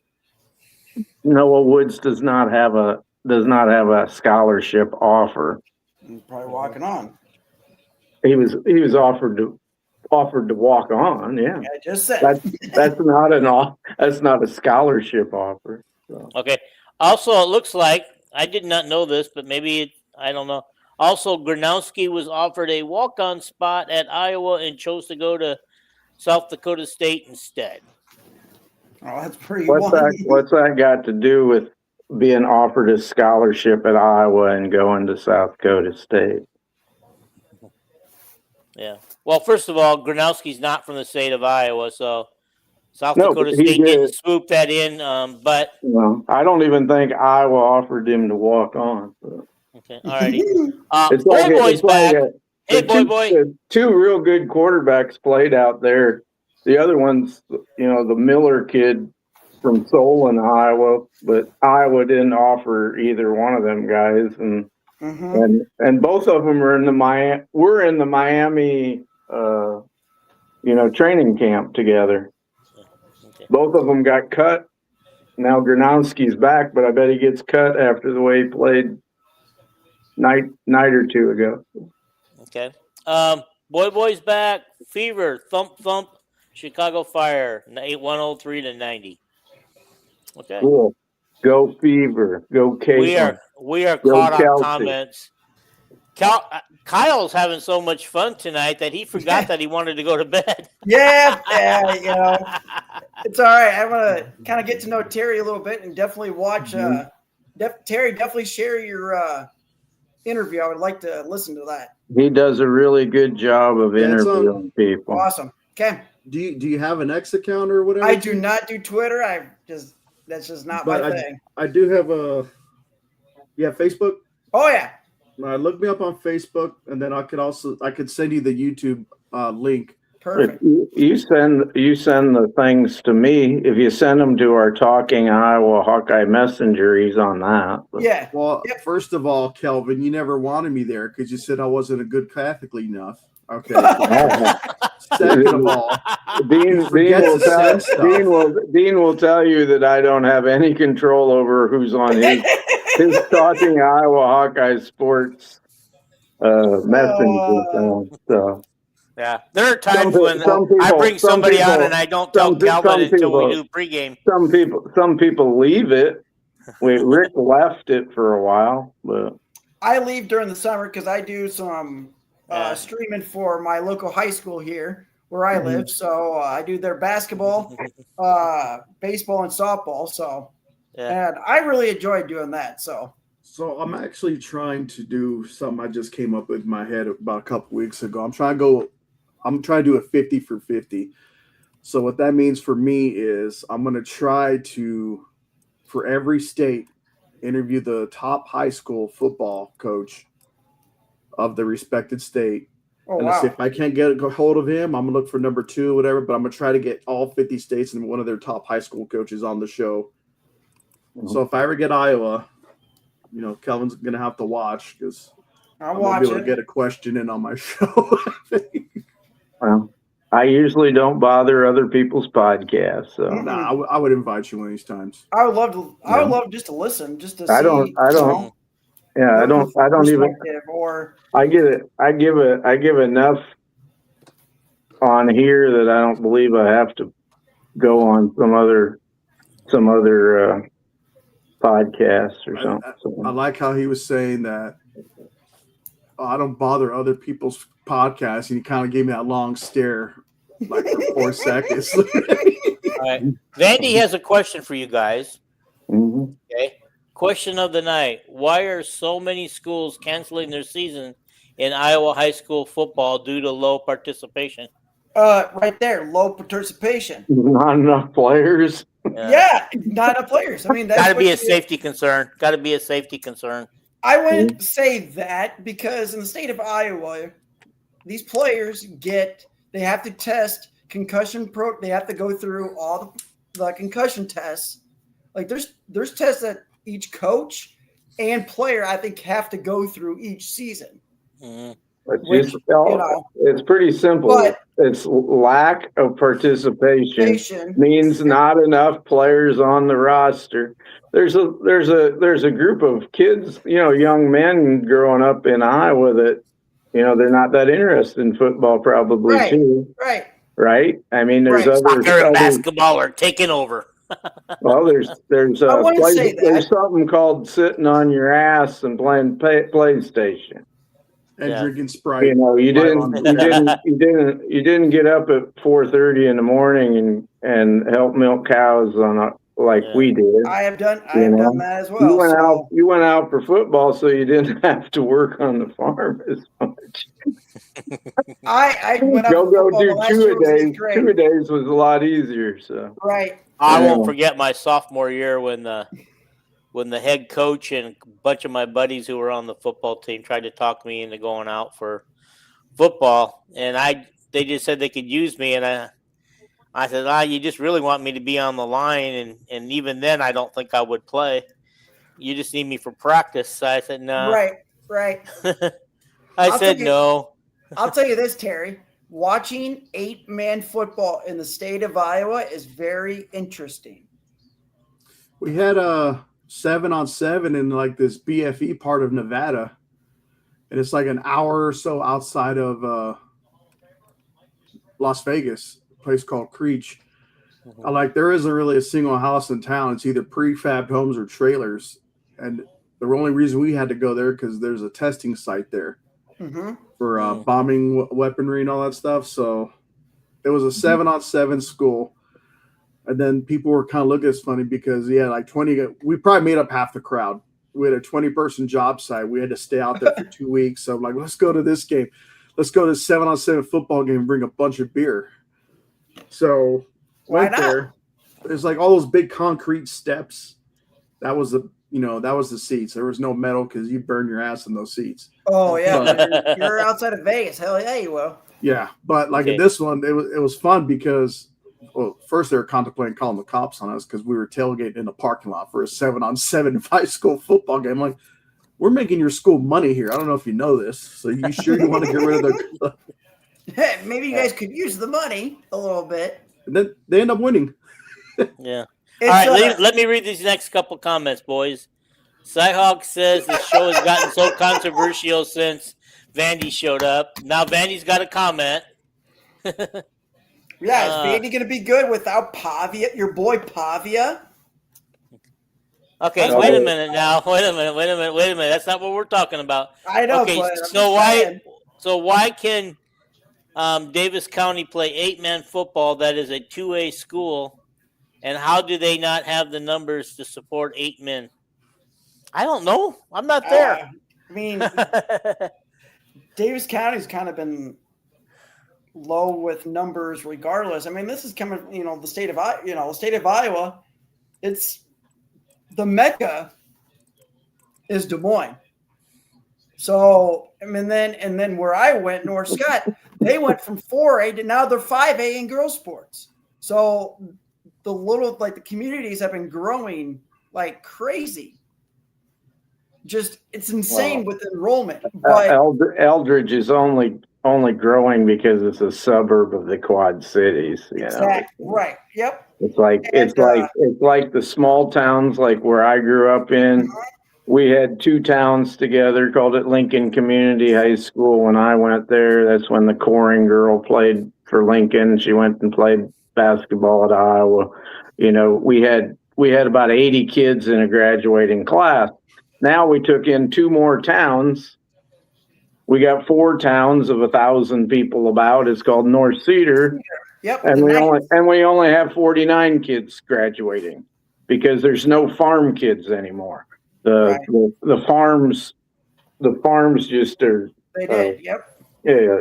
They used to have school buses going out in the country and coming back full of kids. Yep. And a lot of the town is more elderly people that don't have kids. Enrollments are falling in Iowa, unless you're around a metropolitan area that has industry, service jobs, stuff like that. But I don't know why Davis County is that Bloomfield and stuff, maybe that area. I'm thinking that sounds maybe about south of Ottumwa, maybe. Yeah. I have no idea. Hard to believe that they'd be a 2A school playing 8-man football. What they're saying is they didn't have enough, so they decided to play 8-man football. Cyhawk says Caitlin Clark has more 30-point 10 assist games this season than all players combined in the history of the WNBA. Okay, guys, I'm not putting comments up anymore because I'm really struggling with the comment section today. And here we go again. I got one more question for Terry before I get going. Okay. How good is UCLA going to be after all those people, all those girls left?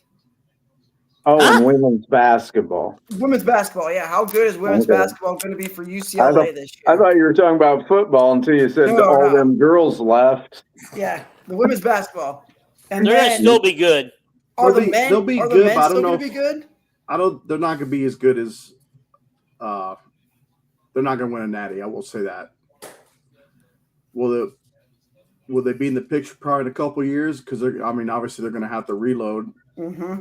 But I don't think they're going to be able to defend the championship. Now I could see them maybe making the big dance, but I don't see them going very far in it, if anything. Okay. They'll reload real quick with the girls they got visiting and stuff. Yeah. Mm-hmm. All right, guys, hang on. I got more comments. Vandy says, yes, Vandy will be good. We have a freshman QB that's better than any QB on the Iowa roster. We returned 9 of 11 starters on defense, along with number 1 wide receiver, number 1 running back. And he also has a question. He goes, is it still a state law that the graduating class must equal the size of the state legislature? What? How could that be a law? That would be hard to do. That don't make any sense, but it's coming from Vandy, so it never has to. It's like guys, I got to stop with these comments. I really do. I mean, I'm having all kinds of issues right now. Well, But you need me to click on them or what? Yeah, clicking them. I can't read them anymore. Probably the best Vanderbilt defensive player will be Brian Allen from the University of Iowa. So, and if you say you got a quarterback better than Vandy, well, I really do think Brian Allen will be their best defensive player this year. I'm saying, I hate to say this, but I think Vandy's taking control of my comments. Their defense we played in that bowl game, that was tough. That was a bad defense. Like were very poor tackling. They just wasn't very good at anything. Real good offensive team, but yeah, all they had was Pavia, and they had fast wide receivers. They had a good backup. Their starting tight end didn't play. He was kind of a hybrid, but that backup guy they played in his place, he was really good. Right. Their offensive line wasn't very good, obviously, but I thought Pavia was cocky and arrogant and pointedly can't make an NFL. Anybody that's tied in with Vanderbilt seems to be kind of arrogant. So I think so too. I might have to agree with you on that one. You don't really get these. Okay. I don't know. He unclicked it. He put it up there. Or maybe you do. I don't know. My senior year went. Oh, okay. Never mind. I can't read anything either. My eyes are so bad right now. Here we go. It says, my senior year, when all the coups started in the late 80s, it was state law that the graduating class had to match the size of the state legislature. Well, that would put all the schools at the same size, right? That he must mean to be a certain, like, class 4A or something. Because there's plenty of schools, little Olin High School that was beside us. They'd have a graduating class of 18. I guarantee you that the state legislature was more than 18 people. Yes, well, I agree. They probably used a bunch of pigs from the local farm too, put a cap and gown on them just to fill the numbers in. Now, one of them they made valedictorian over there for Chris's class. Pulling a book out of Black Sheep, counting the votes that people are dead. I don't know about you, Dean, but I think our Hawkeye podcast went way off the rails for the last hour. So it has. Hey, honestly, guys, it's not what people tune in for, you know. Yeah. The thing is we did accomplish everything we were going to for the Hawkeye part. Exactly what I said. I know, but you know what? It's not what our 62 viewers. We have 62 viewers right now. Mm-hmm. And so they're sticking around, so they must enjoy and having a good laugh with us tonight. Yeah, last time we were on, you said, right now we only have 7 viewers or something. And when I clicked it off and clicked it back on, we had over 100. You know, so I don't know if that viewer thing down on your bottom there is very accurate. But Terry, nice to meet you. And want to keep listening to you. I want to listen to your comments or comment to your interviews at work. So I'll definitely have to look me up on Facebook, though. I will. I don't. Kelvin ain't going to send you anything. I guess I have to ask him. I listen to a lot. I don't get to watch all your interviews, but I do watch. Like tonight, you were interviewing while we were on, I think. But maybe I shared your show. Why can't you share mine? I shared it out. And no, he was not on.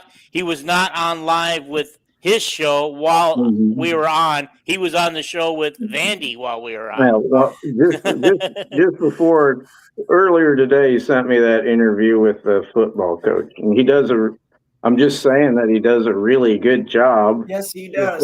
Interviewing his guests, and I do watch, maybe half of them or something. Yeah, but I just like the way in the comment section. Yeah, I just like the way Terry gets them to talk and talk about stuff. I have to ask Terry this: are you a Dodger fan?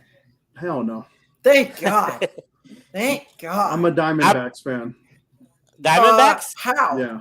I was going to say Rangers, but I guess I was wrong. God, no.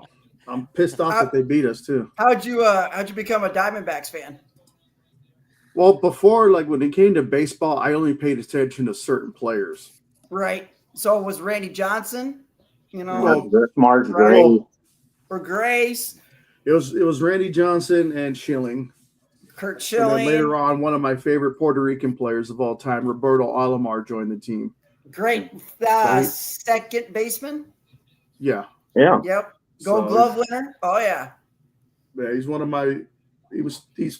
my top 5 as far as Puerto Rican baseball players. That's with awesome. Clemente being number 1. Calvin, you know Clemente, right? You've heard of him? Roberto Clemente. Clemente was like my favorite player to watch when I was a kid. Let's be real. He was. Guys with Yeah. the NBA team. Kirk Ferentz's favorite player too. So remind me what he said.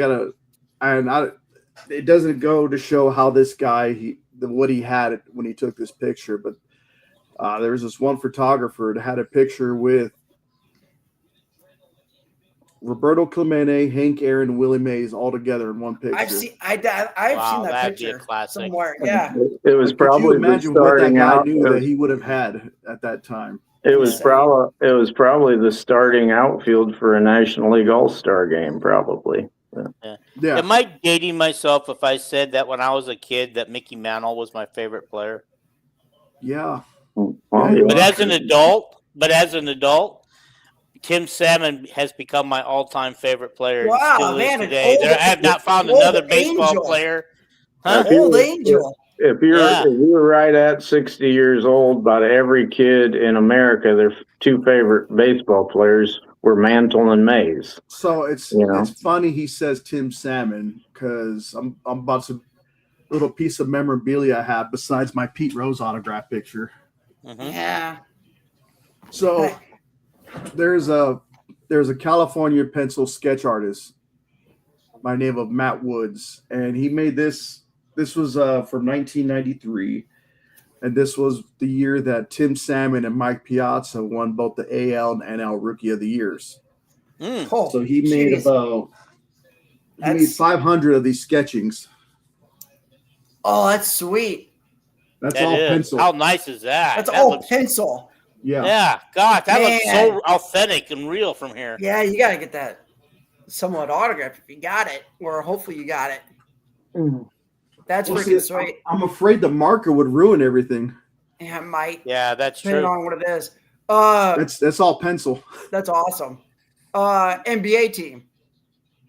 Lakers. Before LeBron. Like I had the pleasure of watching LeBron, Kobe, and towards the tail end of the Showtime Lakers. That's I respect Kobe 100%. Wait a minute. I thought the Showtime Lakers were the Magic Johnson years. I just said that. Oh, I said the tail end of the Showtime Lakers. Okay. All righty. NFL team. Buccaneers. How come? Because, so I was a Raider fan when they were in LA. Yeah, gross. When they left LA to go back to Oakland. Right here. That's all I'm saying. Yeah.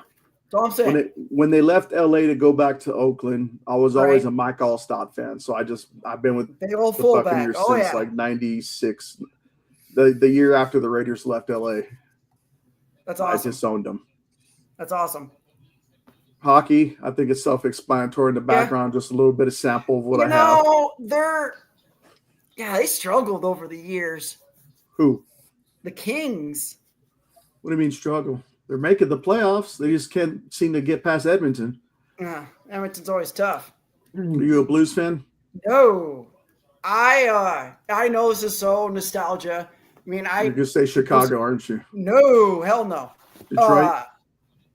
Just hold your horses there for a minute, there, sir. No. I was born in '87, so late '80s, and then got in the '90s and started watching this movie called The Mighty Ducks. Oh, fuck you! So, I'm just saying. I mean, I'm not a big hockey fan per se. I'm just, if I had to pick an NHL team just to follow, it would be the Ducks. Because I'm going to tell you right now. Nostalgia. I'm going to tell you right now. It's cool though. After the movie, and then they formed the Anaheim Mighty Ducks. That was me. I became a hockey fan of the Ducks. I think it was just cool, just to with all those movies coming out. But Kings. I mean, shit. You had Gretzky. Holy hell, one of the greatest of all time.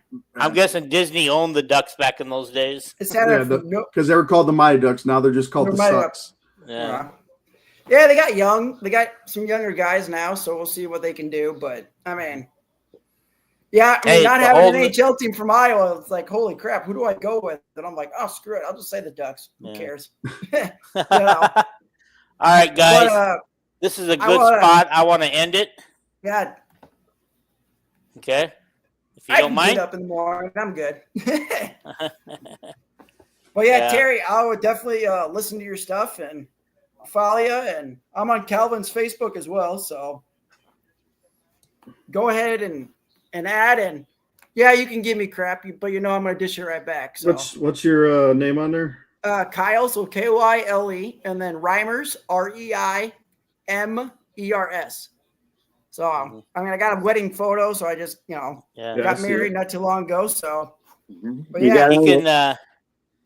can catch him commenting every morning on Matt Randazzo's show. So a guy called Matt Randazzo, I've known him for a long time, since I used to intern with him in high school. So I did a lot of the interns, like at the radio stations, TV stations, just want to be a broadcaster, and then now where I live, I got asked to do the streamings, because they're like, hey, you got a really good voice and kind of know what you're talking about, so you should just try it as a hobby. So I was like, you know what, why not? I enjoy it, but like I said, everybody's going to give me crap, but they know I'm going to dish it right back. That's just how I roll. I'm very blunt, and I tell you how it is. Yeah. I'm just very old school. You calling for the jugular here, just so you know. I'm not trying to on purpose. I'm just no. Read the comment. Oh, crap. Kyle has thoughts on the Little League team. Didn't you give your thoughts earlier at the beginning? I did. Yeah. No, they're not. It's real easy. Go back to the very beginning. He talks about it. Okay, Vandy, show me like we were talking about earlier about stealing signs. And listen to what Calvin said about it too. That's all I'm gonna say. There's nothing wrong with stealing signs with your eyes. You can't use electronic devices. All this crap. No, and those kids are legal to play. January 1st, you have to be 12 years old, or you can be 11 to be qualified for the Little League World Series when your team qualifies it.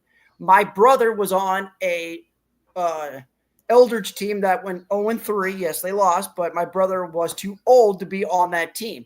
All of them kids were on that team. My brother graduated with them. So I'm two teams. Like for the third podcast, the softball team from Tulsa and the Little League boys team from Tulsa, they got disqualified for using older players. Correct. So. And that's why the Little League, pretty simple rules. You can't have 18-year-olds playing. Exactly. And the thing is, Terry, I don't know if you knew this, but the state of Iowa is one of the only states in the United States that has softball in the summer. For on a collegiate level or what? High school. High school? Yes. Yeah, it's too damn hot to do that over here. Right. And, saying that is because it kind of gives, coaches, hey, we got the summer off. Let's go recruit, So that gives those coaches, a little bit of an advantage to, hey, what are you guys going to do? Oh, we're going to go scout, where at? State of Iowa. What? People don't know about that. Some of them other states might not have high school softball during early summer or late spring, but I'm sure I'm sure all them fucking young players. Oh, come on! Don't get me banned from YouTube. In them other states, I'm sure are playing. Their parents are playing for them to go travel and play club sports. So. Right. In the state of Illinois, they play their softball in the spring. Okay, guys, stop for a sec. T. Hink is in the house. He's Oh, saying this is the congratulations. best little league team in the World Series. Guys, shall we tell him? 100%. I think Iowa. Congratulations to Hank on your upcoming nuptials. Yeah, congratulations. Tell T. Hink to come on. Yeah, I gotta go. So guys, thank you. T. Hink knows a lot about Hawkeyes football. So. Yes, he does. I will 100% give him that. He does. Yeah, he does. Likes to give me a bunch of crap, but that that's just what about, So I sent you that request, Kyle. Sir? I sent you a link that is 100% absolutely not an adult site. I don't care. You son of a- Oh, Terry, you're a good guy. I tell you that. I am All right, I wrapping like it the up. picture. Thanks, That's Hank. funny as shit. That's funny. That's funny. But I'm an old man. You guys, I got up at 4 o'clock this morning, and I'll be getting up at 4 o'clock in the morning, too. I'll beat you. I'll be up at 3:30 Central Time. I'll probably be up at 3 because the damn dog gonna wake me up to take him outside. Hurry up! Takes forever. There we go. Yeah. It looks like Kelvin's the only one who'll be sleeping in the morning. It look like Yeah, he's 10 asleep right now. 10:30, he wakes Nope. up like he says. I'm wide awake. Alrighty. I'll have trouble falling asleep with my All right, guys. Thank you. I appreciate it. stuff. Thank you, guys. Thank you, everybody. Everybody have a good night. We'll see you on Wednesday. Maybe some more controversy, maybe some more fun. But, yeah, I appreciate everybody. And don't forget to get your cocaine coffee and get 15% off by using the code Villains15. I ran the commercial earlier. I was going to run it, but I was afraid I was going to run everybody off. So, all righty. All right, y'all Guys, have a good one. Have a good one. Take care. Probably too late, Dean. Yeah.